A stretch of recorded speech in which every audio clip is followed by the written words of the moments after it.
በስመ አብ ወወልድ ወመንፈስ ቅዱስ አሃዱ አምላክ አሜን። ክቡር አባታችን መላከ ሰላም መምህር ቃሉ ብስራት የዚሁ ቤተክርስቲያን አስተዳዳሪ፣ ክቡራን አበው ሊቃውንተ ቤተክርስቲያን በየማይረጋችሁ አባቶቼ ካህናት፣ ክቡር መምህራችን መጋቤ ሃይማኖት መምህር ሲሳይ ካሴ የዚሁ ቤተክርስቲያን የስብከተ ወንጌል ክፍል ኃላፊ፣ ክቡራን በአገልግሎት የምትመስሉኝ ወንድሞቼ መምህራን ወንጌል፣ ወንድሞች ዲያቆናት፣ የእግዚአብሔር ልጆች፣ የድንግል ማርያም ወዳጆች እንደምን አመሻችሁ። በቸርነቱ ሳይገባን የኃጢአታችንን ብዛትና የሰውነታችንን ክፋት ተመልክቶ ሳያጠፋን ዕድሜ ለንስሐ ሰጥቶ ዳግም በቅድስናው ስፍራ ሰብስቦ ስሙን እንድንጠራ ቃሉንም እንድንሰማ የፈቀደልን የአባቶቻችን የቅዱሳን አምላክ የሰራዊት ጌታ እግዚአብሔር ስለማይነገረው ስጦታው ክብርና ምስጋና ይግባው። የእናታችን የእመቤታችን የቅድስተ ቅዱሳን የድንግል ማርያም የወላዲተ አምላክ ረድኤትና በረከት ለዘላለሙ በሁላችን ላይ አድሮ ይኖር። በቅድሚያ አምላካችን እግዚአብሔር ሁላችንን በቸርነቱ ጠብቆ እንኳን ለሊቀ ዲያቆናት ለቀዳሜ ሰማዕት ለቅዱስ እስጢፋኖስ ዓመታዊ በዓለ ሲመት በሰላምና በጤና አደረሰን አደረሳችሁ። እስቲ እዚህ ያደረሰንን አምላካችን እግዚአብሔርን ሁላችንም እናመስግነው። አምላካችን እግዚአብሔር ከሊቀ ዲያቆናት ከቀዳሜ ሰማዕት ከቅዱስ እስጢፋኖስ ረድኤትና በረከት ሁላችንንም ያሳትፈን። የምስጢር ባለቤት እግዚአብሔር አምላካችን ለሁላችንም ምስጢሩን ገልጦ ያስተምረን። በደልን ይቅር የሚል እንዳንተ ያለ አምላክ ማን ነው? ትንቢተ ሚክያስ ምዕራፍ 7 ቁጥር 18። ለዛሬ አምላካችን እግዚአብሔር እንደረዳን መጠን በሚኖረን ጊዜ የምንማርበት የትምህርታችን ርዕስ ይሆናል።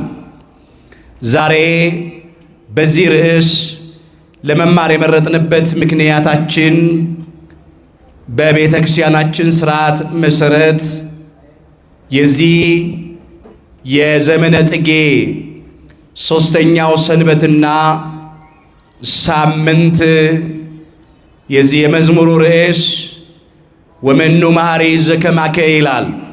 እንደ አባታችን እንደ ቅዱስ ያሬድ ይትበሃል ማለት ነው። እንዳንተ ያለ መሐሪ ማን ነው የሚለው። ከዚህ የተነሳ ነው እኛም ዛሬ በዚህ ርዕስ ለመማር የመረጥ ነው።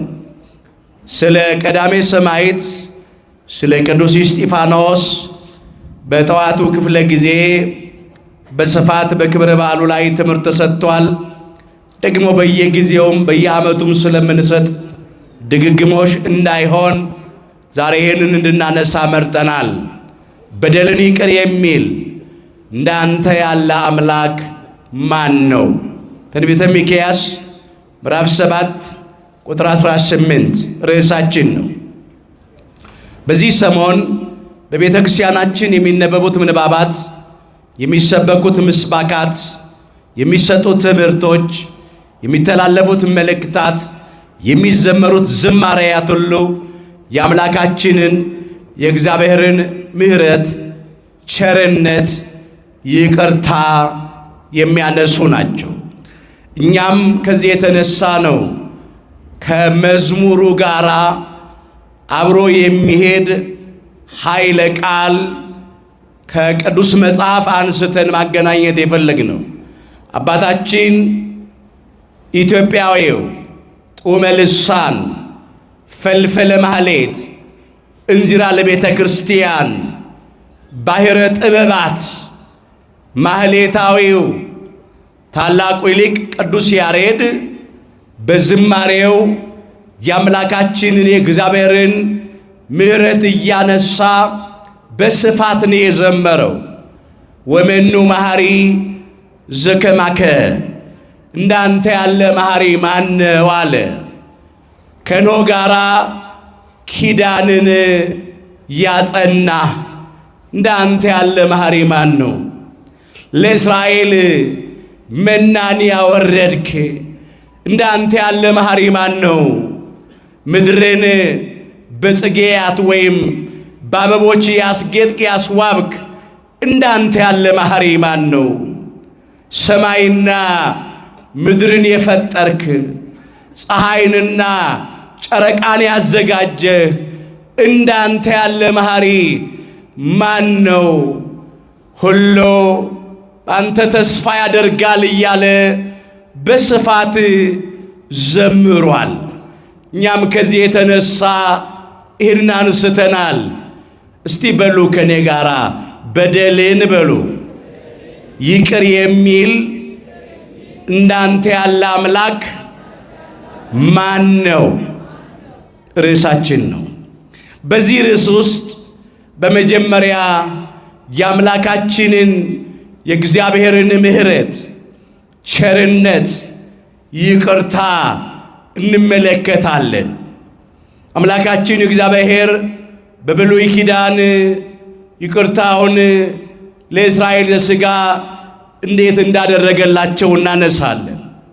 በሐዲስ ኪዳንም ደግሞ የአምላካችን የእግዚአብሔርን ምሕረት፣ ቸርነት፣ ይቅርታ እናነሳና ዛሬ የእግዚአብሔርን ምሕረት የእግዚአብሔርን ቸርነት ስናነሳ እኛ ከዚህ ልንማር የሚገባው ምን እንደሆነ ተመልክተን ትምህርታችንን እንጠቀልለዋለን። በድጋሚ አምላካችን እግዚአብሔር በነገር ሁሉ ማስተዋልን ይስጠን። አባታችን ክቡር ዳዊት ሲዘምር እንዲህ ብሎ የእግዚአብሔርን ምሕረት አንስቷል። መሐሪ ወመስተሳሂል እግዚአብሔር ይላል። እግዚአብሔር መሐሪና ይቅር ባይ ነው። ሩቀ መዓት ወብዙኃ ምሕረት ወጻድቅ አለ። መዓቱ የራቀ ምሕረቱ ቸርነቱ የቀረበ መዓቱ ያነሰ ቸርነቱ የበዛ እያለ ምሕረቱን እያነሳ ይዘምራል። ይቀስፍ ወትረ ይላል። የሱን ምሕረት ቸርነት ሲያነሳ ይቀስፍ ወትረ ወይትማ ዘልፈ ይላል። ሁልጊዜ አይቀስፍም ለዘላለምም አይቆጣም ነው ያለው። በዚህ በዳዊት መዝሙር 102 ቁጥር 8 ጀምሮ አምላካችን እግዚአብሔር በባህሪው መሐሪ ነው፣ ይቅር ባይ ነው፣ ቸር ነው፣ ሩሩ ነው፣ ባለ ብዙ ምሕረት ባለ ታላቅም ይቅርታ ነው። አምላካችን እግዚአብሔር የእግዚአብሔር መዓቱ የራቀ ነው። ምሕረት ቸርነቱ ርኅራኄው ደግሞ እጅግ በጣም ቅርብ ነው። መዓቱ በጣም ያነሰ ነው። ቸርነቱ ደግሞ የበዛ የሰፋ ነው። ይሄንን አንስቶ ነው ምሕረቱን እያሰበ አባታችን ክቡር ዳዊት እንዲህ እያለ መልሶ መላልሶ ደግሞ ደጋግሞ እግዚአብሔርን ያመሰገነው። ግነዩ ለእግዚአብሔር እስመ ኄር እስመ ለዓለም ምሕረቱ አለ። እግዚአብሔርን አመስግኑ ቸር ነውና ምሕረቱ ለዘላለም ነውና አለ። እስቲ በደንብ አድርጋችሁ አመስግኑ አምላካችን እግዚአብሔርን። ግነዩ ለእግዚአብሔር እስመ ኄር እስመ ለዓለም ምሕረቱ ግነዩ ለአምላክ አማልክት እስመ ለዓለም ምሕረቱ ግነዩ ለእግዚአ አጋዕዝት እስመ ለዓለም ምሕረቱ አለ።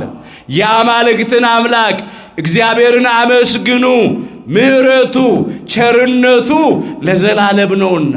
የጌቶችን ጌታ አመስግኑ፣ ምሕረቱ ቸርነቱ ለዘላለም ነውና እያለ በዳዊት መዝሙር 135 ከቁጥር 1 እስከ ፍጻሜው ድረስ አስፍቶ አበዝቶ ስለ ምሕረቱ ስለ ቸርነቱ እግዚአብሔርን አመስግኖታል። በተለይም ለኛ ለሰው ልጆች ያደረገውን ቸርነት ምሕረቱን ስጦታውን አንስቷል። ይሄ ብቻ አይደለም፣ ለእስራኤል ዘሥጋም ያደረገላቸውን የምሕረቱን የቸርነቱን ስጦታ አንስቶ በስፋት ነው ያመሰገነው። አምላካችን እግዚአብሔር መሐሪ ነው፣ ይቅር ባይ ነው። ምሕረቱ ደግሞ ለዘላለም ነው። ምሕረቱ እስከ መቼ ነው? ለዘላለም ነው። እሱ ለዘላለም አይቆጣም። እርሱ ሁል ጊዜ አይቀስፍም። በደልን ኃጢአትን እየቆጠረ ሰውን ለማጥፋት የሚፋጠን አይደለም። ቀጥቶም ገስጾም ለዘላለም የሚቆጣ አይደለም። የኛ አምላክ እግዚአብሔር ምሕረቱ ዘላለማዊ ነው። ይቅርታው ቸርነቱ ብዙ ነው። ለእስራኤል ዘሥጋ ብዙ ጊዜ ምሕረት አድርጓል። ብዙ ጊዜ ቸርነት አድርጓል። ያውም ሳይመቹት እየበደሉት እርሱን እያሳዘኑት። ጥቂት ነገር እናንሳ። ሁላችን እንደምናውቀው እስራኤል ዘሥጋ ከግብፅ ከባርነት ኑሮ አምላካችን እግዚአብሔር በምሕረቱ በ9 ታላላቅ ተአምራት በ10ኛ ሞተ በኩር በ11ኛ ስጥመተ ኤርትራ ባህር ነፃ አወጣቸው። የኤርትራን ባህር ለሁለት ከፍሎ እንደ ግድግዳ አቆሞ እንደ ሳር ክምር አድርጎ ሕዝቡን በደረቅ አሻገራቸው። እንዳይረባቸው ከሰማይ መና አውርዶ መገባቸው። እንዳይጠማቸው ከአለት ከጭንጫ ከድንጋይ ላይ ውሃ አፍልቆ አጠጣቸው። ቀን ፀሐይ እንዳያቃጥላቸው ሌሊት ጨለማ እንዳያስደነግጣቸው በ7 አይነት ደመና እየተንከባከበ መራቸው። እንዲህም እያደረገላቸው አልተመቹትም፣ አሳዘኑት። በመንገድ ላይም ተፈታተኑት። አምላካችን እግዚአብሔር ግን በምሕረቱ ብዛት በቸርነቱ ብዛት ፈጽሞ አላጠፋቸውም። ያን ሁሉ በደል ያንን ሁሉ ኃጢአት ሲሰሩ አይቶ እንዳላየ ሰምቶ እንዳልሰማ እያለፈ ጎበኛቸው። በዚህ በመጽሐፈ ነህምያ ምዕራፍ 9 ላይ የተመዘገበውን ኃይለ ቃል እናንተ ሙሉውን ተመልከቱት። እኔ ወረድ ብዬ እመለከተዋለሁ። የምሕረቱን የቸርነቱን ሥራ እንደዚህ ብሎ መዝግቦታል። ቁጥር 17 ጀምሮ እስቲ በሉ አንተ ግን በሉ ይቅር ባይ ቸርና መሐሪ አምላክ ለቁጣም የምትዘገይ ምሕረትም የምታበዛ ነህና አልተውካቸውም። አስተውሉ። እስራኤል ዘሥጋ በመንገዳቸው ላይ እንኳን ከባርነት ነፃ ወጥተው ወደ ምድረ ርስት ወደ ከነዓን ወደ ዛሬቱ ኢየሩሳሌም ሲጓዙ አምላካችን የእግዚአብሔርን ተፈታተኑት። ጣዖት እያመለኩ ተፈታተኑት። አስተውሉ። ይህም ብቻ አይደለም። በመንገድ ላይ ከአሕዛብ ጋር እያመነዘሩ ተፈታተኑት። ግብፅ ይሻለናል ብለው ወደ ኋላ ለመሄድ እየተመኙ ተፈታተኑት፣ አስቸገሩት።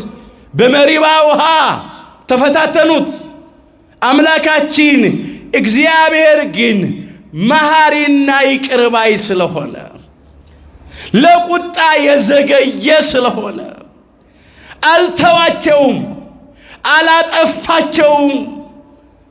በደላቸውን ሳይቆጥር ኃጢአታቸውን ሳይመለከት ተንከባክቦ በቸርነቱ ምድረ ርስትን ከነዓንን አወረሳቸው። ይህም ብቻ አይደለም። በኢየሩሳሌም ደግሞ ሲኖሩ ሕዝበ እግዚአብሔር እስራኤል ዘሥጋ የሚያስተምሯቸው አበይት ነቢያትን ደቂቀ ነቢያትን አዘዘ። የሚያገለግሏቸው ካህናት አስነሳ። መጻሕፍት ተጽፎላቸዋል። ሕገ ኦሪት የጎደለባቸው ነገር የለም። እግዚአብሔርን የሚያመልኩበት ቤተ መቅደስ አላቸው። ግን ከአምልኮተ እግዚአብሔር ወጥተው ጣዖትን አመለኩ። እንደ አሕዛብ ያለ ርኩሰትን አደረጉ። ኃጢአትን አበዙ፣ መተላለፍን አደረጉ። እግዚአብሔር ወደ እርሱ የላካቸውን ነቢያትን ገደሉ፣ በንጹሐን ደም ታጠቡ።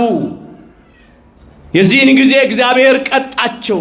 ኃጢአትን የሚዘራ መከራን ያጭዳል ይላል መጽሐፈ ምሳሌ ምዕራፍ 22 ቁጥር 8 ላይ። ታለቁ መድኃኒት በሌለው በሽታ ማለት ነው። ዘር ፈጽሞ እንዳይጠፋ አምላካችን እግዚአብሔር ስለተጠሩበት ስለ ቅዱሱ ስሙ ብሎ ስለ ባለሟሎቹ፣ ስለ ወዳጆቹ፣ ስለ አባቶቻቸው፣ ስለ አባቶቻችን፣ ስለነ አብርሃም፣ ስለነ ይስሐቅ፣ ስለነ ያዕቆብ ብሎ ጥቂቶች ተማርከው ባቢሎን እንዲወርዱ አደረገ። በዛ በባቢሎን ሳሉ እንዲህ እያሉ አጉረመረሙ። እስራኤል ዘሥጋ እግዚአብሔር ጨከነብናሉ። መከራው በዛ። ወገኖቻችንን በሰይፍ አጣን። ከሰይፍ የተረፉ በረሃብ አለቁ። ከራብ የተረፉ በበሽታ ተቀሰፉ። እኛ ደግሞ ከኢየሩሳሌም ተሰደን ባቢሎን ወርደን በአሕዛብ እየተረገጥን እየተጨነቅን እንኖራለን ብለው አጉረመረሙ። ያን ጊዜ ነቢየ እግዚአብሔር ቅዱስ ኤርምያስ እንዲህ አለ፣ ያልጠፋነው ከእግዚአብሔር ምሕረት የተነሳ ነው አለ። ርኅራኄው አያልቅምና አለ። ሰቆቃወ ኤርምያስ ምዕራፍ 3 ቁጥር 22 ላይ። አዎ ያልጠፋ ነው አለ ነቢዩ ቅዱስ ኤርምያስ። ያልጠፋችሁት አላለም። ራሱንም ከበደለኞቹ ከኃጢአተኞቹ ጋር ቆጥሮ ተናገረ። እንግዲህ ያውማ እግዚአብሔር ኤርምያስ ማኅፀን ሳይሽሃለው የአሕዛብም ነቢይ አድርጌሃለሁ ብሎ መስክሮለታል ትንቢተ ኤርምያስ ምዕራፍ 5 ላይ። ነገር ግን የቅዱሳን ጠባያቸው ትሕትና ነው፣ ራስን ዝቅ ማድረግ ነው። ከኃጢአተኞች ራሱን እንዳንዱ ቆጥሮ ያልጠፋ ነው ከእግዚአብሔር ምሕረት የተነሳ ነው አለ።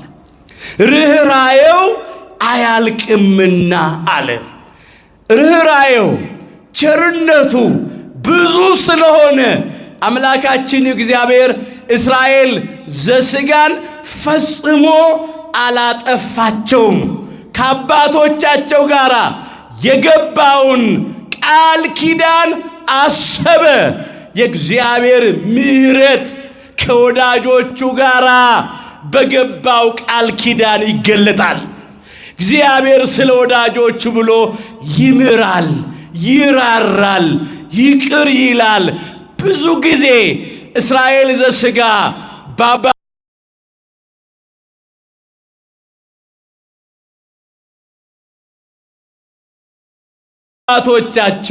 በአባቶቻችን ያዕቆብ ቃል ኪዳን ተምረዋል። ክብር ምስጋና ለአምላክ እግዚአብሔር። ምሕረቱ ኤርምያስ ሰው አለ ስለ ኃጢአቱ ቅጣት የሚያጉረመርመው ስለምንድን ነው አለ። እዚያው ሰቆቃወ ኤርምያስ ምዕራፍ 3 ቁጥር 39 ላይ እስቲ በሉ ሰው በሉ ስለ ኃጢአቱ ቅጣት የሚያጉረመርም ስለምንድን ነው? ይህን የተናገራቸው እንዴ ለምን ታጉረመርማላችሁ? ለምን ታማርራላችሁ አላቸው።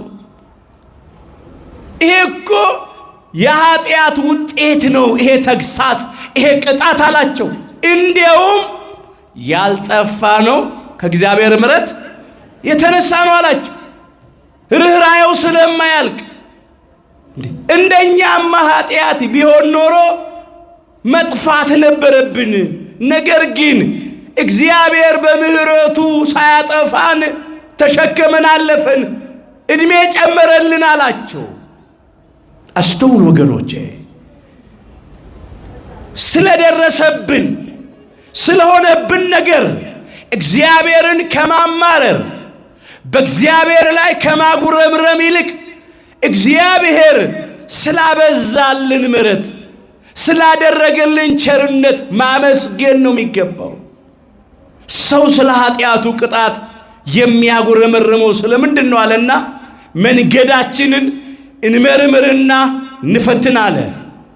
ወደ እግዚአብሔርም እንመለስ አላቸው። ለምን? በደላቸው ብዙ ስለነበረ። በዚያን ጊዜ እንኳን በእግዚአብሔር ላይ የድፍረት ቃል ይናገሩ ነበር። ዛሬ አንዳንዴም እኛ ከበደላችን ከኃጢአታችን የተነሳ ስንገሰጽ፣ መከራ ሲመጣብን፣ ስንቀጣ ምናጉረመርም አለን። ኢትዮጵያውያን ዛሬም እኛ እስራኤል ዘሥጋን እንመስላለን። ልክ እንደ እስራኤል ዘሥጋ የምናጉረመርም አለን። ከምን መጣ ዛሬ የእርስ በርስ ሰይፉ፣ ጦርነቱ፣ መበላላቱ፣ መነካከሱ፣ እልቂቱ ከየት መጣ? ዛሬም የሞት ዜና ነው የምንሰማው። ኢትዮጵያውያን አስከሬን ነው የምንቆጥረው። ዛሬም በሀገራችን በኢትዮጵያ ሰይፍ አለ። ሰው ያወቀው ፀሐይ የሞቀው የአደባባይ ምስጢር ነው። ይሄ የበደል ውጤት ነው፣ የኃጢአት ውጤት ነው። ክፎች ጸብ ዘሩ፣ መለያየት ዘሩ፣ ጎጠኝነት ዘሩ። እሱ በትውልዱ ልቡና ላይ በቀለ። አሁን እየታጨደ ነው ያለው። ኃጢአትን የሚዘራ መከራን ያጭዳል። የተዘራውን የበቀለውን እየታጨደ ያለው። እስራኤልስ በአሕዛብ ሰይፍ አለቁ፣ በባቢሎናውያን። ኢትዮጵያውያን ዛሬ እርስ በርሳችን እየተላለቅን ያለ ነው በጦርነት። በቃችሁ ይበለን። ወገኖቻችን እኮ ቀባሪ አጥተው ስጋቸውን የምድር አራዊት የሰማይ አሞሮች እኮ እየበሉት ነው ያለው። ከዚህ በላይ ምን አለ? እኛም ባለመከራዎች ሆነናል። ጦርነት ነው፣ ግጭት ነው፣ ሁከት ነው አለ። ገና አልበረደም። ሌላው በረሃብ ነው ያለቁት እስራኤል ዘሥጋ። ረሃብ ነው፣ ረሃብተኞች ነን። ኑሮ ከብዶናል፣ ተወዶብናል። ዛሬ ኢትዮጵያ ምድር ላይ የረከሰው የሰው ሕይወት ነው ዋጋ ያጣው። ዕቃውማ ሸቀጡማ እየተወደደ ነው በየዕለቱ። ኑሮ ይከብዳል፣ ይወደዳል። ውድ ዋጋ የተከፈለለት የሰው ሕይወት ግን ዋጋ አጥቶ ረክሷል። እንዲሁ ነው የሚወድቀው። ረሃብ ነው አለ፣ በሽታ ነው። ብዙ ወገኖቻችን በበሽታ እያለቁ ነው። ስደት ነው። በገዛ ሀገራችን ስደተኞች ነን። መፈናቀል ነው ያለው። ወጥቶ ለመግባት ስጋት ነው፣ ድንጋጤ ነው፣ ፍርሃት፣ ጭንቀት ውስጥ ነው ያለ ነው። ምን ሰማው የምናየው ይሄንን ነው ወገኖቻችን። አንዳንድ ኢትዮጵያውያን ያልፍልናል ብለው መንገድ ላይ አልፎባቸዋል። ወይ በድንበር ጠባቂዎች ተገድለዋል፣ ወይ ባህር ውስጥ በጀልባ ተሳፍረው ሲሄዱ ሰጥመዋል፣ ወይም ደግሞ በረሃ ውስጥ ሚላስ የሚቀመስ አጥተው በረሃብ ደክመው በጥል ዝለው ሞተዋል። አንዳንዶች በኮንቴይነር ታሽገው ታጭቀው ሲሄዱ አየር አጥሯቸው ሞተዋል። የተረፉትም አንዳንዶች በቁማቸውን እያወጡ ገድለዋቸዋል። አንዳንዶች ደግሞ በየእስር ቤቱ ይማቅቃሉ። ሀገር እያላቸው እንደሌላቸው ሆነው ኢትዮጵያን የምትመስል ምድራዊ ገነት የምትባል አየሯ ራሱ ምግብ የሆነ ሀገር እያለችን ሀገር እንደሌለ አምላክ እያለ እግዚአብሔርን የሚያክል አባት እያለን እንደሌለ ሆነናል። እግዚአብሔር የተነሳ ነው ርኅራኄው አያልቅምና እኛም እኮ ያልጠፋነው ከእግዚአብሔር ምሕረት የተነሳ ነው። የትኛው በጎ ስራችን ነው? የትኛው የጽድቅ ስራችን ነው? በግል ሕይወታችን ምን ሰራውን ነው? እስቲ በማህበራዊ ሕይወታችን ምን ሰራውን ነው? በቤተሰብ ምን ሰራውን? እንደ ሀገር እየሰራን ያለነውን እስቲ እንይ። በጣም እኮ ብዙ ግፍ አለ፣ ብዙ በደል፣ ብዙ ኃጢአት፣ ብዙ ነውር፣ ብዙ ርኩሰት እኮ አለ። ይሄንንማ ቢቆጥር ኖሮ እግዚአብሔር ማንም በሕይወት አይኖርም ነበር። እስቲ በሉ እንደ ኃጢአታችን በሉ አላደረገብንም፣ እንደ በደላችንም አልከፈለንም። መዝሙር 102 ቁጥር 10 እንደ ኃጢአታችን ምን አላለም? አላደረገብንም፣ እንደ በደላችንም አልከፈለንም። የኃጢአታችንን ብዛት የሰውነታችንን ክፋት ተመልክቶ ቢከፍለን ኖሮ ቢፈርድብን ኖሮ እንዴት እንሆን ነበር? ዛሬም እኮ አልተመለስንም አንዳንዶቻችን። ግን እግዚአብሔር ምሕረቱን አበዛ፣ ቸርነቱን አበዛ፣ ይቅርታውን በእኛ ላይ አደረገ። ምናልባት አሁን እያዘን ነው፣ እየተከዝን ነው፣ እየተጨነቅን ነው። እስራኤልን ይጨነቁ እንደነበረ እስራኤል ግን እንደተጨነቁ አልቀሩም፣ ተመለሱ። እግዚአብሔር በምሕረቱ ተመለሰላቸው። ከሰባ ዘመን የባቢሎን የባርነት ኑሮ በኋላ አምላካችን እግዚአብሔር ከስራት ፈታቸው፣ ቀንበራቸውን ሰበረ፣ ወጥመዳቸውን በጣጠሰ፣ ሐዘናቸውን ለደስታ ልቅሷቸውን ለሳቅ ቀየረ። ከባቢሎን ወደ ኢየሩሳሌም መለሳቸው፣ ከተበተኑበት ሰበሰባቸው። ክብር ምስጋና ለአምላካችን ለእግዚአብሔር ይሁን። እንዲህ እያለ ነቢየ እግዚአብሔር ቅዱስ ኤርምያስ ያጽናናቸው ነበረ። ዛሬም እኛ በዚህ ቃል እንጽናናለን። በዚህ በሰቆቃወ ኤርምያስ ምዕራፍ 3 ከቁጥር 30 ጀምሮ የተመዘገበውን ኃይለ ቃል መመልከት ትችላላችሁ። እነሆ እንደዚህ ብሎ ያመጣዋል አምላካችን የሚያደርገውን ይቅርታና ቸርነት። ሰቆቃወ ኤርምያስ ምዕራፍ 3 ከቁጥር 31 ጀምሮ እመለከተዋለሁ። ከኔ ጋር በሉ ጌታ በሉ ለዘላለም አይጥልምና ቢያሳዝንም እንደ ምሕረቱ ብዛት ይራራልና። እንደገና በሉ ውስጥ ጌታ በሉ ለዘላለም አይጥልምና ቢያሳዝንም እንደ ምሕረቱ ብዛት ይራራልና የሰውን ልጆች ከልቡ አያስጨንቅም አያሳዝንምም። አይዟችሁ እግዚአብሔር ለዘላለም አይጥለንም። ለምን? እግዚአብሔር ምሕረቱ ለዘላለም ስለሆነ በፍጹም ለዘላለም አይጥለንም። እንዲህ እንዳዘንን እንደተጨነቅን ባለመከራዎች እንደሆንን ግራ እንደገባን ከሕይወት ይልቅ ሞት ይሻለናል እንዳለን መፈጠራችንን እንደጠላን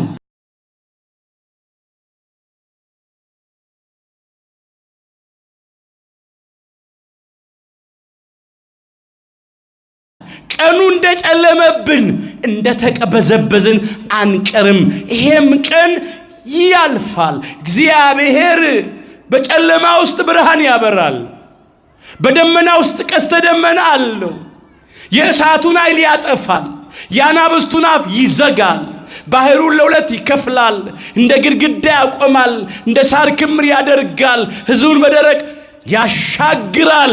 እግዚአብሔር አያሳፍረንም። ክብር ምስጋና ለአምላካችን ለእግዚአብሔር ይሁን። እንደገና ያየናል። ጌታ ለዘላለም አይጥልምና አለ።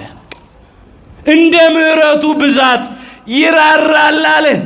አዝነን ይሆናል፣ ተጨንቀን ይሆናል፣ ግራ ገብቶን ይሆናል። ግን ብናዝንም ይሄ ቀን ያልፋል።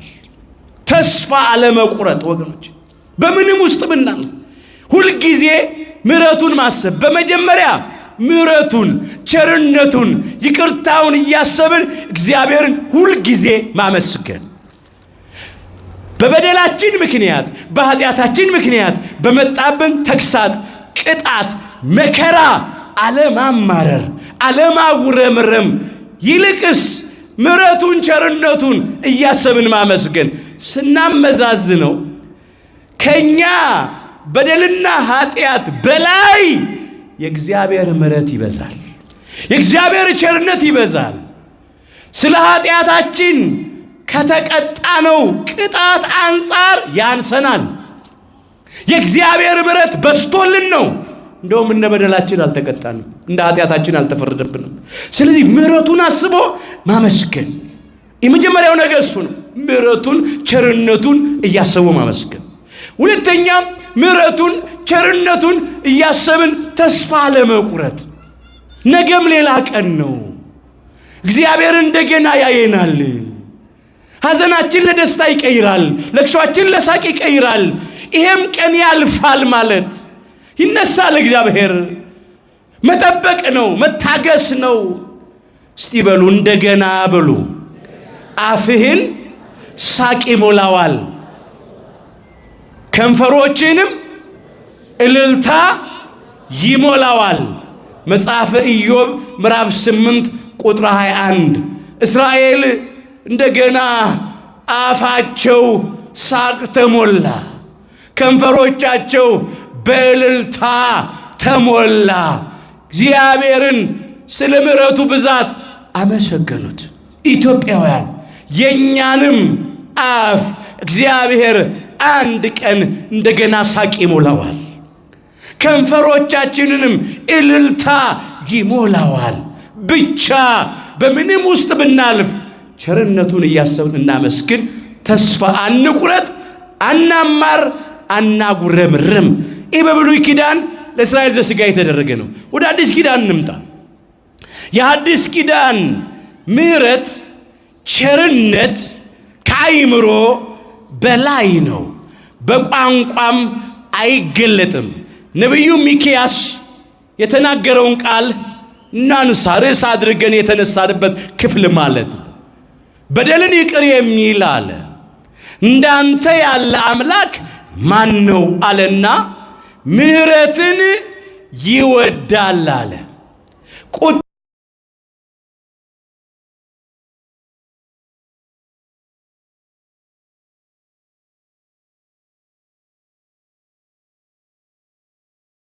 ቁጣውንም ለዘላለም አይጠብቅም አለ። ተመልሶ ይምረናል፣ ክፋታችንንም ይጠቀጥቃል፣ ኃጢአታችንንም በባህር ጥልቅ ይጥለዋል አለ። ለጊዜው ለእስራኤል ዘሥጋ ስለ ወገኖቹ የተናገረው ነው ነቢዩ ሚክያስ። እውነት ነው። በደልን ይቅር የሚል እንደ እግዚአብሔር ያለ አምላክ ማን የሚል? ምሕረትን ይወዳል፣ ማራቸው፣ ይቅር አላቸው። ቁጣውን ለዘላለም አይጠብቅም አለ፣ ለዘላለም አልተቆጣባቸው። ተመልሶ ይምረናል አለ፣ ተመልሶ እግዚአብሔር ማራቸው። ከመዓት ወደ ምሕረት ከቁጣ ወደ ትዕግስት ዘንበል አለ፣ ተመለሰላቸው። ለእኛም ይመለስልን። ክፋታችንን ይጠቀጥቃል አለ፣ ተቀጠቀ። ኃጢአታችንን በባህር ጥልቅ ይጥለዋል አለ፣ ጣለ። ይሄ ግን ስለ እስራኤል ዘሥጋ ብቻ የተነገረ አይደለም። ስለ አዳምና ስለኛ ስለ ልጆቹም የተነገረ ነበረ።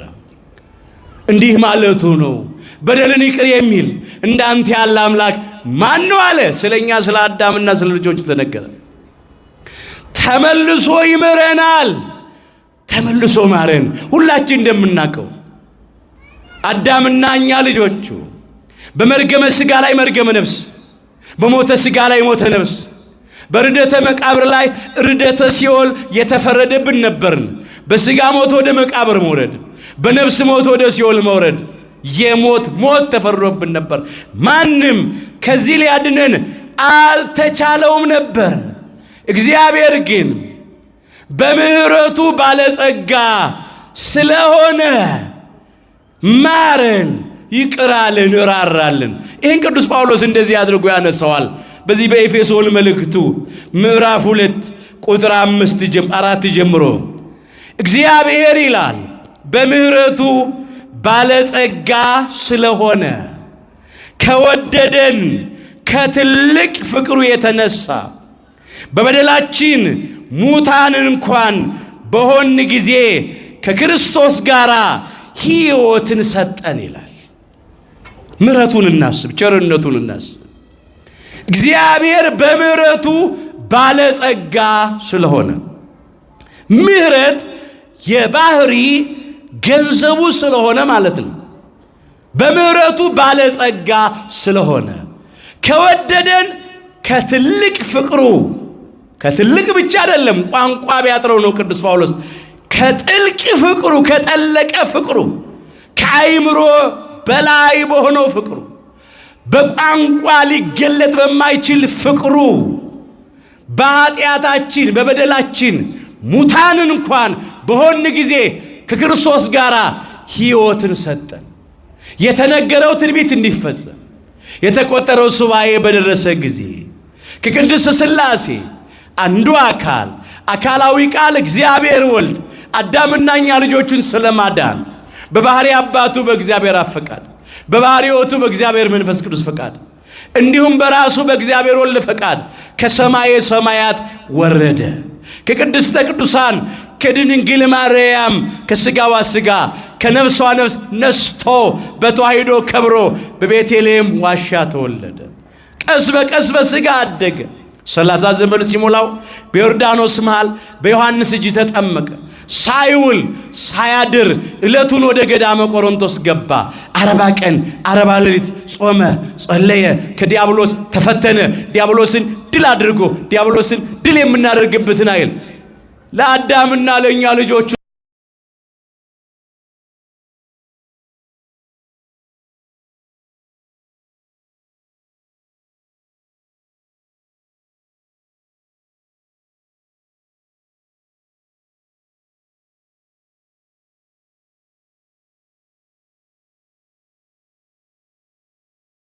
ሰጠ።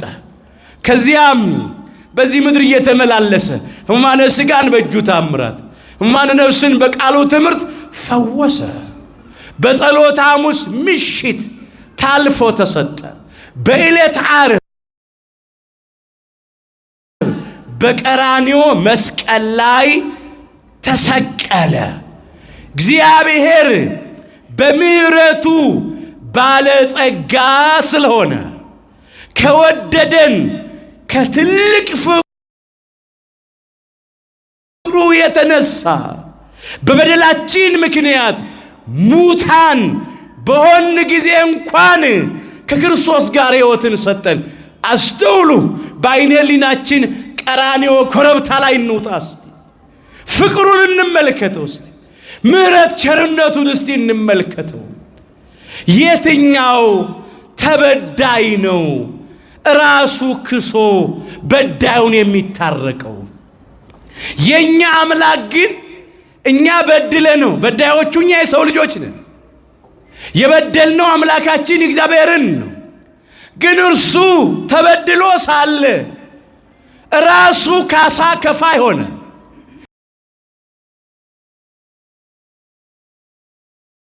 የከፈለው ካሳ ብር አይደለም። የከፈለው ካሳ ወርቅ አይደለም።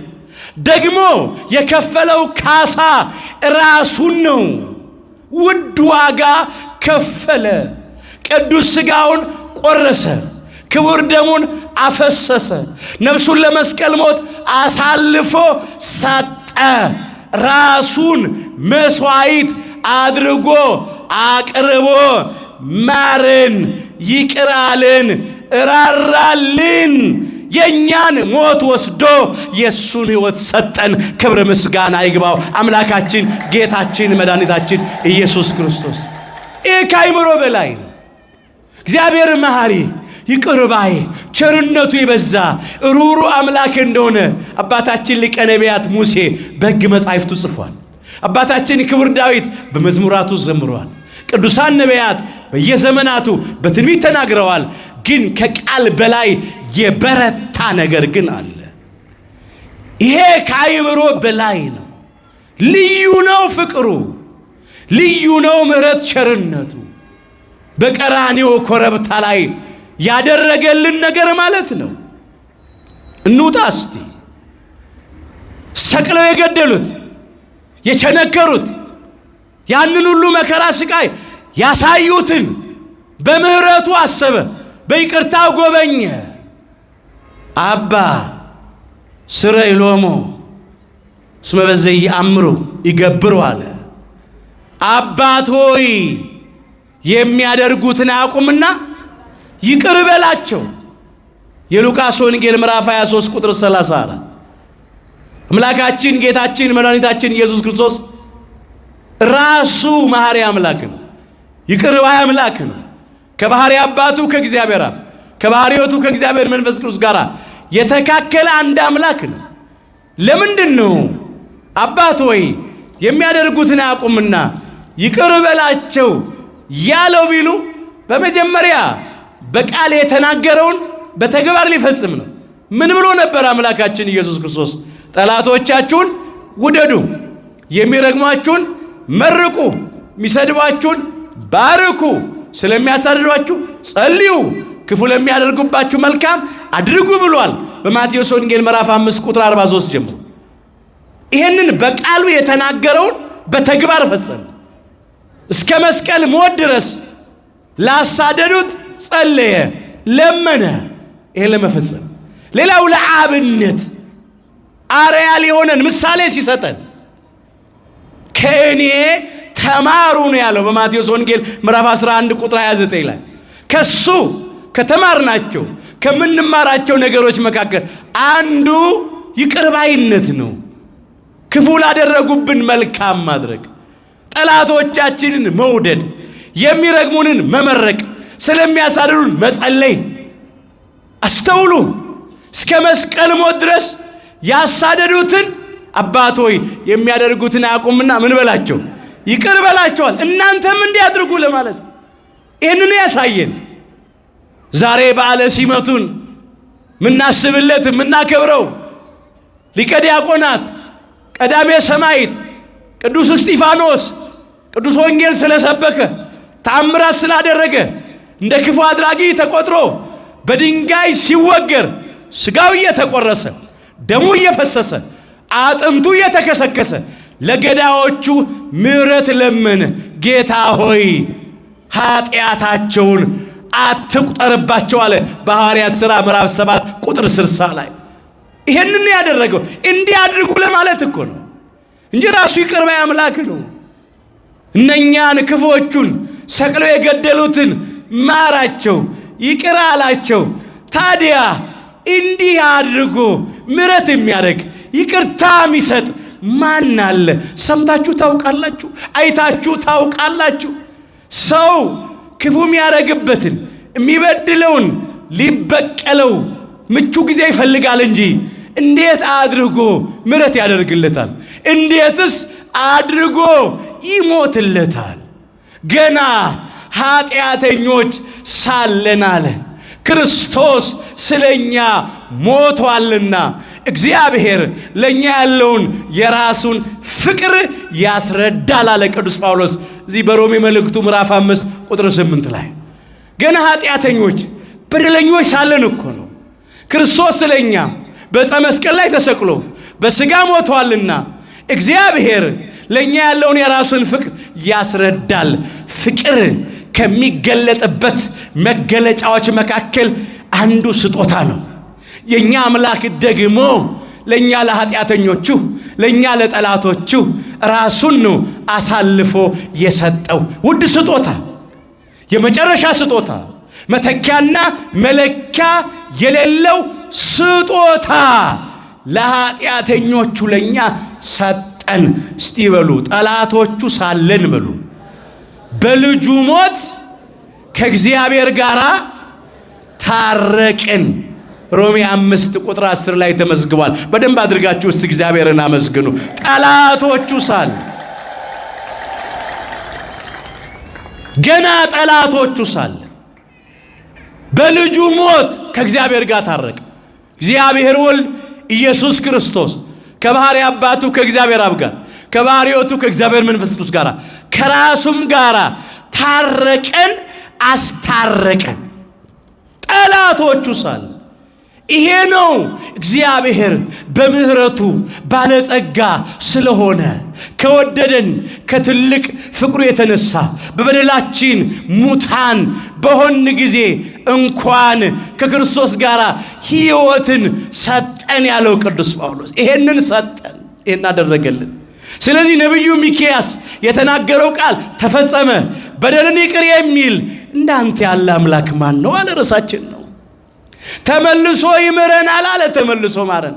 ምሕረትን ይወዳል አለ። አሁን ምሕረትን የሚወድ መሐሪ ይቅር ባይ አምላክ ስለሆነ ቁጣውን ለዘላለም አይጠብቅም።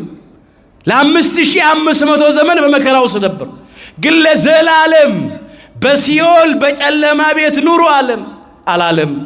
ለዲያብሎስና ለሰራዊቱ ስትገዙ ኑሩ አላለም።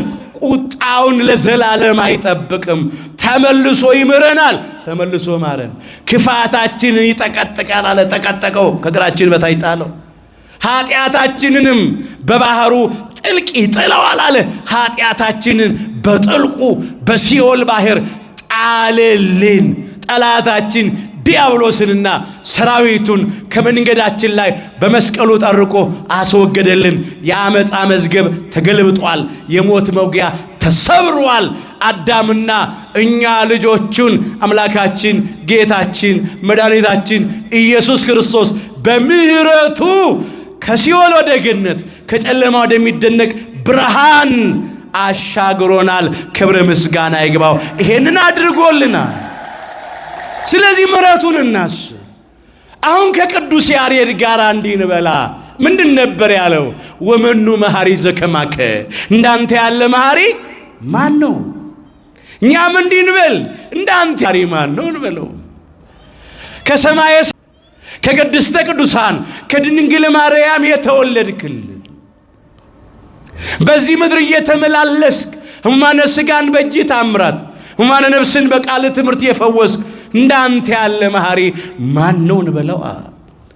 ስለኛ ስትል በጸሎተ ሐሙስ ምሽት ታልፈ የተሰጠህ 13ቱን ሕማማተ መስቀል የተቀበልክ እየቆሰልክ የፈወስከን እየተቸነከርክ ከችንካር ያላቀቅከን እርቃንህን ውለህ ጸጋህን ያለበስከን ሐሞትና ከርቤ መራራውን ቀምሰህ ጣፋጩን ያጠጣህን የሾህ አክሊል ተደፍቶብህ የሕይወት አክሊል ያቀዳጅህን እየተዋረድክ ያከበልከን መከራ እየተቀበልክ ያዳንከን እንዳንተ ያለ መሐሪ ማን ነው እንበለዋ?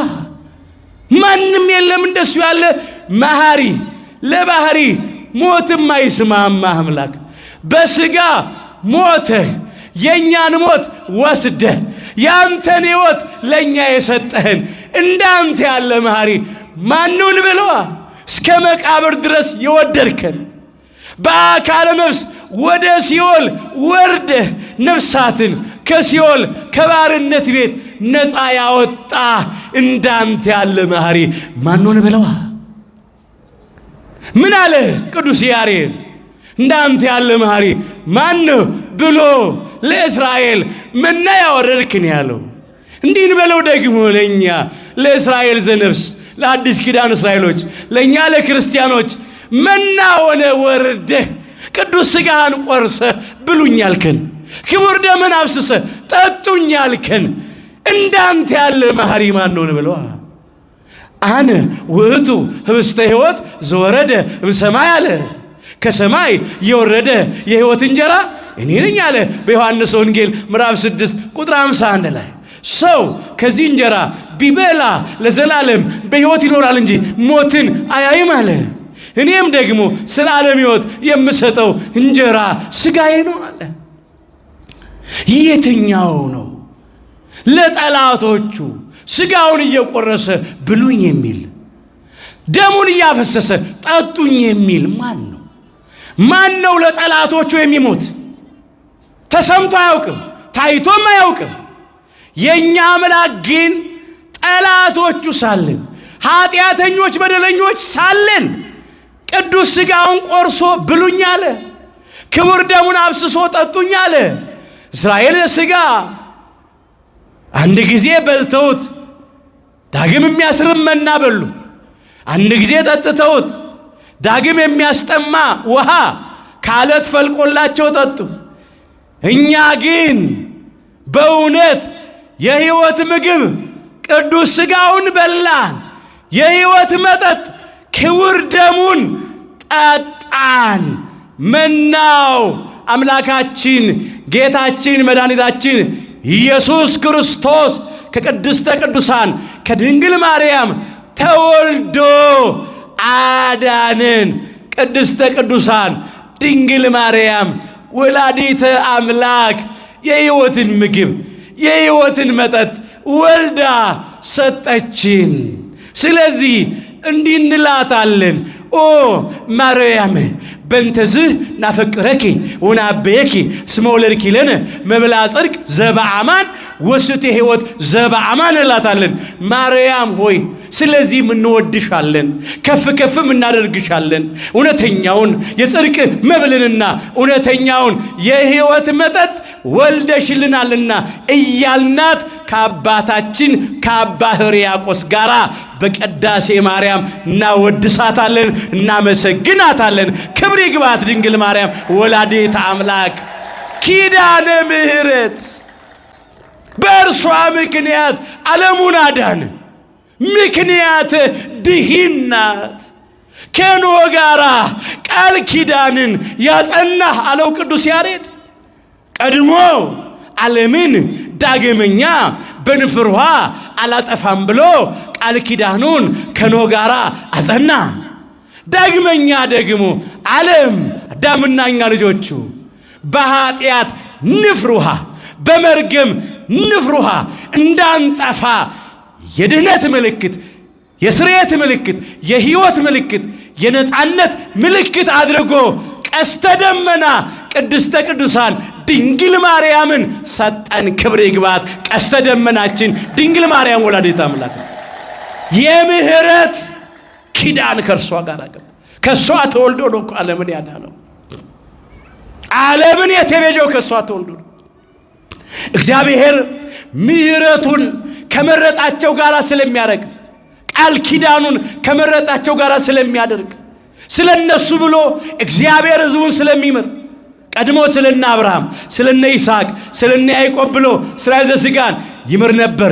አዳምና ልጆቹን ሁሉ ደግሞ ስለ ቅድስተ ቅዱሳን ስለ ንጽሕተ ንጹሐን ስለ ብጽዕተ ብፁዓን ብሎ ማረን።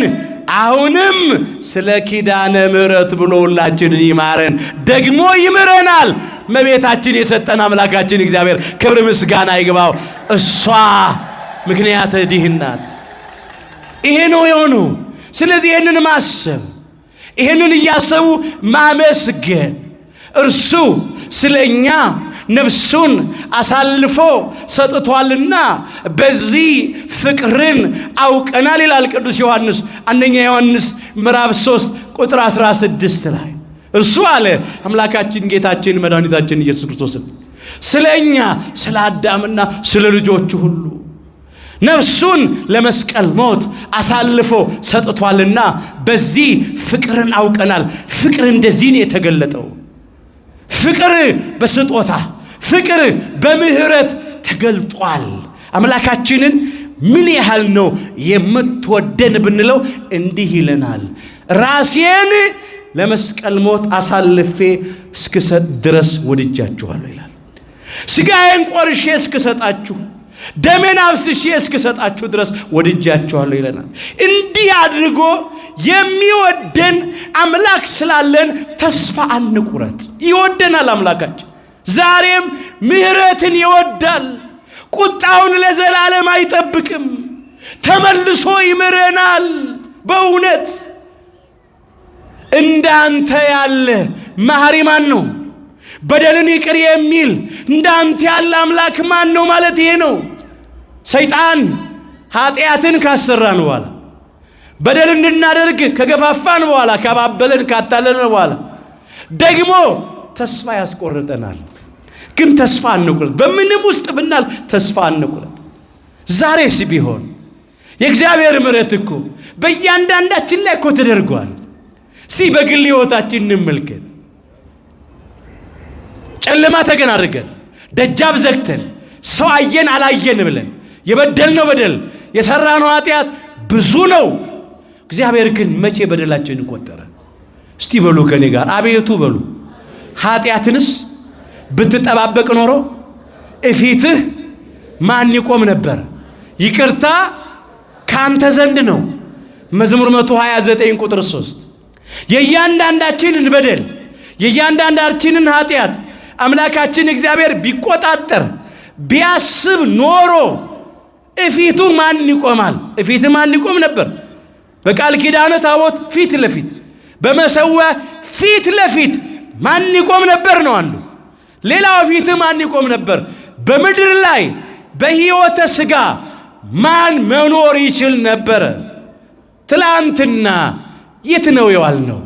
የት ነው ያደርነው? ዛሬስ እዚህ እስከምንመጣ ድረስ ምን ስንሰራ ቆየን?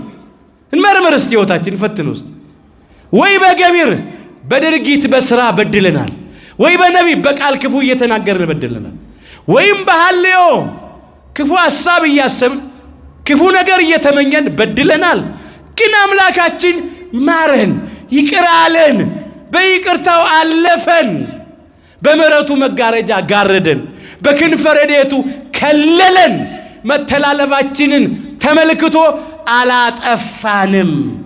ማንም ሰው አልበደልኩም ማለት አይችልም። መጽሐፍ ምን ይላል? ልቤን አነጻው ከኃጢአትም ጠራው የሚል ማን ነው ይላል? መጽሐፍ ምሳሌ ምዕራፍ 20 ቁጥር 9 ላይ ከኛ መካከል ልቤ ንጹህ ነው አልበደልኩም ኃጢአት አልሰራውም የሚል ሰው የለም። ምን ይላሉ አበው? ከሰው ስተት ከብረት ዝገት አይጠፋም ይላሉ። ሰው ሆኖ ማያብስ እንጨት ሆኖ የማይጤስ የለም ይላሉ። እያንዳንዳችን የበደሉ አይነትና መጠን ይለያይ ይሆናል እንጂ ያልበደለ ሰው የለም። ኃጢአት የለብንም ብንል ራሳችንን እናስታለን ብሏል ቅዱስ ዮሐንስም እዚህ አንደኛ ዮሐንስ ምዕራፍ 1 ቁጥር 8 ላይ ኃጢአት የለብንም ብንል ራሳችንን እናስታለን እውነትም በእኛ ውስጥ የለም ነው የሚል። ማንም ሰው ኃጢአት የለብኝም ማለት አይችልም። ዛሬም አምላካችን በምሕረቱ እያለፈን ነው፣ ቸርነቱን እያበዛልን። እንዴ ወደ ቤተ መቅደሱ እንኳን የገባ ነው እኮ በምሕረቱ ነው። እስቲ በሉ እኔ ግን በሉ በምሕረትህ ብዛት ወደ ቤትህ እገባለሁ፣ አንተንም በመፍራት በቅድስና መቅደስ እሰግዳለሁ። መዝሙር 5 ቁጥር 7 ወደ እግዚአብሔር ቤት የገባ ነው በእግዚአብሔር ምሕረት ብዛት ነው፣ ቸርነቱን ስላደረገልን ነው። ባለጸጎቹ በብዙ ገንዘባችን አይደለም፣ ባለስልጣኖቹ በስልጣናችን አይደለም፣ ባለ 2 ባለ 3 ዲግሪዎቹ በጥበባችን በእውቀታችን አይደለም፣ ዝነኞቹ ስመጥሮቹ ታዋቂዎቹ በዝናችን አይደለም፣ ወይም ደግሞ በጽድቃችን በቅድስናችን በብቃታችን አይደለም። እግዚአብሔር ቤት ያስገባን ምሕረቱ ነው። እኔንም ቆሞ እዚህ የሚያናገረኝ እግዚአብሔር ቸርነት ነው። እናንተንም ቁጭ ብላችሁ ወንጌሉ እንድትሰሙ የሚያደርግ የእግዚአብሔር ምሕረት ቸርነት ነው። የምንዘምረው ገብተን ተንሱ ጸልዩ እያልን የምንቀድሰው የምናስቀድሰው እግዚአብሔር ምሕረቱን ስላበዛ ነው። እንግዲያውማ ኃጢአታችንንማ ቢቆጥር ኖሮ በደላችንንማ ቢያስብብን ኖሮ ወይም ገልጦ ግንባራችን ላይ ጽፎ ቢያስነብብብን ኖሮ ማን ይቆም ነበረ? ከበዓት ያበሳ መድኃኔ ዓለም ኢየሱስ ክርስቶስ ልብስ በአካል ያለውን ነውር ቁስል እንደሚሸፍን ነውር ኃጢአታችን ኃጢአተኞች ሳለን እንደ ቅዱሳን ደግሞ ገመና ደለቅ ምስጋና ይግባው። ገመናችንን ሰዎች ያልሰራነውን ኃጢአት ሰሩ ብለው ስማችን ይጠፋሉ። ጡልና ያለ ጥፋታችን ያለ በደላችን ወንኑ እኛ ግን በድለን ኃጢአት ሰርተን ሳለን እንኳን እንዳልበደልን አድርጎ በምሕረቱ አልፎ ሸፍኖ አቆመን። ምሕረቱ ብዙ ነዋ፣ ቸርነቱ ብዙ ነዋ። እግዚአብሔር ወደ ኋላ ሄዶ ያለፈውን በደል ያለፈውን ኃጢአት አይቆጥርም፣ አያስብም። እግዚአብሔር ከማረ ማረ ነው፣ ይቅር ካለ ይቅር አለ ነው። ሰዎች ምሕረት እንኳን ቢያደርጉ ይቅርታ እንኳን ቢያደርጉ ወገኖቼ አይረሱልንም። የኛ አምላክ ግን ይቅርታ የሚያደርገው ምሕረት የሚያደርገው ከመርሳት ጋር ነው፣ አያስብብንም። እንዲህ ብሎ ነቢየ እግዚአብሔር ቅዱስ ኤርምያስ ከእግዚአብሔር አግኝቶ ተናግሯል። እስቲ ከኔ ጋር በሉ፣ በደላቸውን በሉ እምራቸው፣ ኃጢአታቸውንም ከእንግዲህ ወዲህ አላስብም። ትንቢተ ኤርምያስ ምዕራፍ 31 ቁጥር 34 ላይ ተመዘገበ ይልቃል። በደላቸውን እምራቸዋለሁ፣ ይቅር እላቸዋለሁ፣ እተውላቸዋለሁ፣ ኃጢአታቸውንም ከእንግዲህ ወዲህ አላስብም አለ። እግዚአብሔር በደላችንን ደግሞ አያስብም። ሰዎች ግን የቀደመ ጥፋታችንን በደላችንን እንደገና እያነሱ አንተ እኮ ከዚህ በፊት እንዲህ አድርገኝ ነበር የረሳውን መስሎሃል እንዴ? አንቺ እኮ እንደዚህ አድርገሽ ነበር የረሳውልሽ መስሎሻል እንዴ? እያሉ ይመዙታል። አንዳንድ ጊዜ በአገር መሪዎች ዘንድ እንኳን ምሕረት ሲደረግ ይቅርታ ሲደረግ እንደገና ያ ሰው ወንጀል ከሰራ የቀደመ ዶሴው ይወጣል። ከዚህ በፊትም እኮ እንዲህ አይነት ወንጀል አለበት ይባላል። ምሕረቱ እንደገና እንዳልተደረገለት ይቆጠራል። የኛ አምላክ ግን በደላችን ኃጢአታችንን እንደገና አያስብም። ይቅርታ ምሕረት ሲያደርግ ያንን በደላችንን መልሶ ካለማሰብ ጋር ነው። ክብር ምስጋና ለአምላካችን ለእግዚአብሔር ይሁን። እንዲህ አድርጎ ይምረን። ስለዚህ እንዳንተ ያለ መሐሪ ማን ነው? በደልን ይቅር የሚል እንዳንተ ያለ አምላክ ማን ነው? ማንም የለም። ወደ ቤቱ በምሕረቱ ብዛት ገባን፣ ይቅርታውን ስላደረገልን ማለት ነው። አሁን ምሕረቱን ስናስብ ንስሐ እንግባ። ምሕረቱን የሚያደርግልን ቸርነቱን የሚያደርግልን እንድንመለስ ነው። የወደቅን እንድንነሳ፣ የረከስን እንድንቀደስ ነው። እንዲህ ተብሎ ተጽፏል። አደራችሁን እግዚአብሔር መሐሪ ነው፣ እግዚአብሔር ይቅር ባይ ነው እያልን በበደል ላይ በደል በኃጢአት ላይ ኃጢአት ስንጨምር እንዳንገኝ በመጽሐፈ ሲራክ ምዕራፍ 5 ቁጥር 5 ጀምሮ እንደዚህ ተብሎ ተመዝግቧል። የእግዚአብሔርን ቸርነትና ምሕረት አንስቶ ተናግሮታል። ስለ ኃጢአት ንስሐ መግባትን አትፍራ ይላል። የእግዚአብሔር ቸርነቱ ብዙ ነው እያልክ በኃጢአት ላይ ኃጢአትን አትስራ።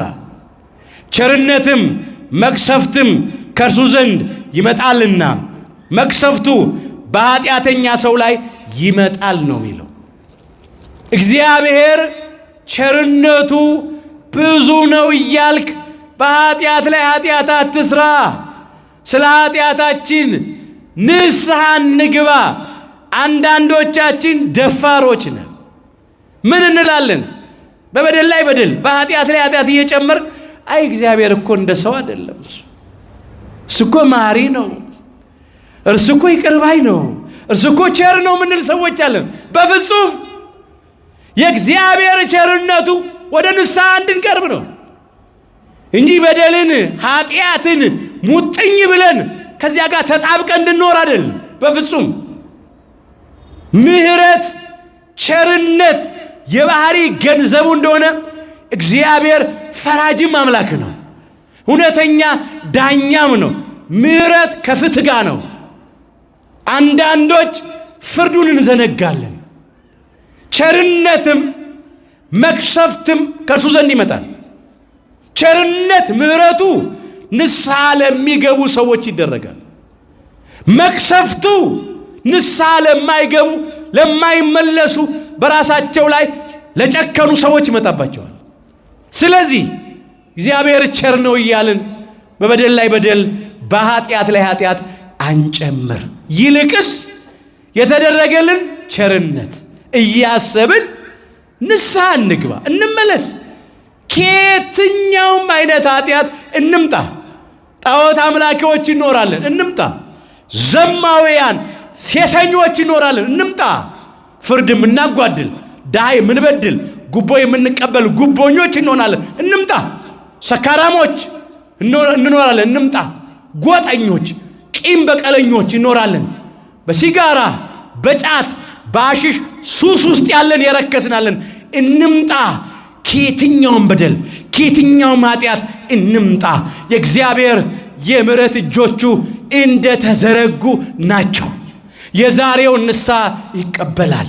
የዛሬውን እንባ ይመለከታል። የዛሬውን ጩኸት ያደምጣል። ከተመለስ ይመለሳል። ወደኔ የሚመጣውን ሁሉ ከቶ ወደ ውጪ አላወጣውም ብሏል። በዚህ በዮሐንስ ወንጌል ምዕራፍ 6 ቁጥር 37 ላይ ብዙዎች ከአምልኮተ ጣዖት መጡ፣ ተቀበላቸው አምላካችን ጌታችን መድኃኒታችን ኢየሱስ ክርስቶስ። ከዝሙት መጡ፣ ቀደሳቸው። ከሌብነት መጡ፣ ከሰካራምነት መጡ፣ ከነፍሰ ገዳይነት ከውንብድና ሕይወት ተመለሱ፣ ተቀበላቸው። እኛንም ዛሬ ይቀበለናል። አሁን እግዚአብሔር መሐሪ ነው፣ ይቅር ባይ ነው፣ ቸር ነው፣ ሩሩ ነው ስንል ምሕረቱ ቸርነቱ ንስሐ እንድንገባ ነው። ወደ እግዚአብሔር መንግሥትም የምንገባው በምሕረቱ ብዛት ነው። ወደ ቤተ መቅደሱ ብቻ አይደለም በምሕረቱ የምንገባው፣ ወደ መንግሥቱም የምንገባው በምሕረቱ ነው። አምላካችን እግዚአብሔር በምሕረቱ ብዛት በቸርነቱ ብዛት ሁላችንንም ለመንግሥቱ ክብር ያብቃን። አዎ የእሱ ምሕረት ነው። የእኛ ብቃት የእኛ ቅድስና የእኛ ንጽሕና አይደለም። በዚህ በያዕቆብ ወንድም በይሁዳ መልእክት አንድ ምዕራፍ ብቻ ነው ያለው። ቁጥር 21 ላይ እንደዚህ ተብሎ ተመዝግቧል። የእሱን ምሕረት ያነሳል። እንዲህ ብሎ ነው የሚገልጠው። እስቲ በሉ ወደ ዘላለም ሕይወት በሉ የሚወስደውን የጌታችንን የኢየሱስ ክርስቶስን ምሕረት ስትጠባበቁ በእግዚአብሔር ፍቅር ራሳችሁን ጠብቁ። በፍቅሩ እንድንጠበቅ እግዚአብሔር ይጠብቀን። ወደ ጌታችን ወደ መድኃኒታችን ወደ ኢየሱስ ክርስቶስ የዘላለም ሕይወት የሚወስደውን የጌታችንን ምሕረት ስትጠባበቁ አለ። ምሕረቱን እንጠባበቃለን፣ ቸርነቱን ተስፋ እናደርጋለን።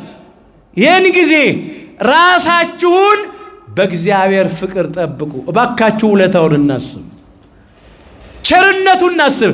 መቼስ ማንም ሰው ቢሆን ባለውለታውን ማሳዘን አይፈልግም።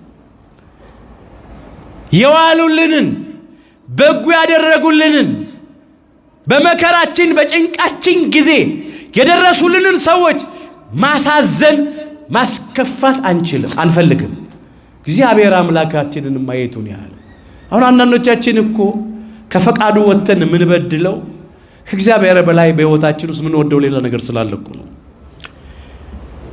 ለጸሎት ስንቆም እንዲህ እንበለው፣ ፍቅርህ ልቤን ያሸንፈው እንበለው፣ ፍቅርህ ልቤን ይግዛው እንበለው። ለእግዚአብሔር ፍቅር የተሸነፈ ልብ ማንም አያሸንፈው። ጠላት ዲያብሎስና ሰራዊቱ አያሸንፉት። ለእግዚአብሔር ፍቅር የሚገዛ ልብ ማንም አይገዛው። የገንዘብ ፍቅር አይገዛው። የተቃራኒ ጾታ ፍቅር አይገዛውም። የዚህ ምድር ክብርና የስጋዊ ጥቅም ፍቅር አይገዛውም። አሁን ችግሩ ምንድነው መሰላችሁ? አንዳንዶቻችን በሕይወታችን ውስጥ ከእግዚአብሔር በላይ የምንወደው ነገር አለ። ስለዚህ ነው የተሸነፍነው። ለዚህ ነው በእግዚአብሔር ፍቅር ራሳችሁን ጠብቁ። ምሕረቱን ስናስብ ቸርነቱን ተስፋ አድርገን ስንጠባበቅ መንግሥቱን በምሕረቱ ብዛት በቸርነቱ ብዛት እንወርሳለን ብለን ስንል ምን ማለት? በፍቅሩ መኖር። እግዚአብሔር ሁላችንን በፍቅሩ ያኖረን። ሁልጊዜ የምንዘምረው መዝሙር ነው። እሱን እናንሳና ይበቃናል። ምንድን ነው ምንለው? እንደ ቸርነት የሚለውን መዝሙር እንዘምራለን አይደለ? ከክቡር ዳዊት ጋር አብረን እንዘምረው እስቲ። አቤቱ እንደ ቸርነት መጠን ማረኝ። እንደምን መጠን? እንደ ቸርነት መጠን። እንደ ምሕረትም ብዛት መተላለፌን ደምስስ። ከበደሌም ፈጽሞ እጠበኝ ከኃጢአቴም አንጻኝ እያለ ነው የዘመረው መዝሙር 50 ቁጥር 1 ጀምሮ። ቸርነቱን ያሰበው ከቤርሳቤ ደርሶ በዝሙት ሲረክስ ኦሪዮንን አስገድሎ እጆቹ በንጹህ ሰው ደም ሲታጠቡ ያን ጊዜ ምሕረቱን አስቦ ማረኛል፣ ይቅር አለኛል። በእውነት እግዚአብሔርም ክቡር ዳዊትን ማረው፣ ይቅር አለው። እንባውን ስለ በደሉ አነባ፣ አፈሰሰ። እግዚአብሔርም ከኃጢአቱ ከበደሉ አጠበው። በምንም አይነት ኃጢአትና በደል ውስጥ ብንኖር ተስፋ አንቁረጥ። እግዚአብሔር አይምረኝም፣ እግዚአብሔር ትቶኛል፣ እግዚአብሔር ጨክኖብኛል አንበል።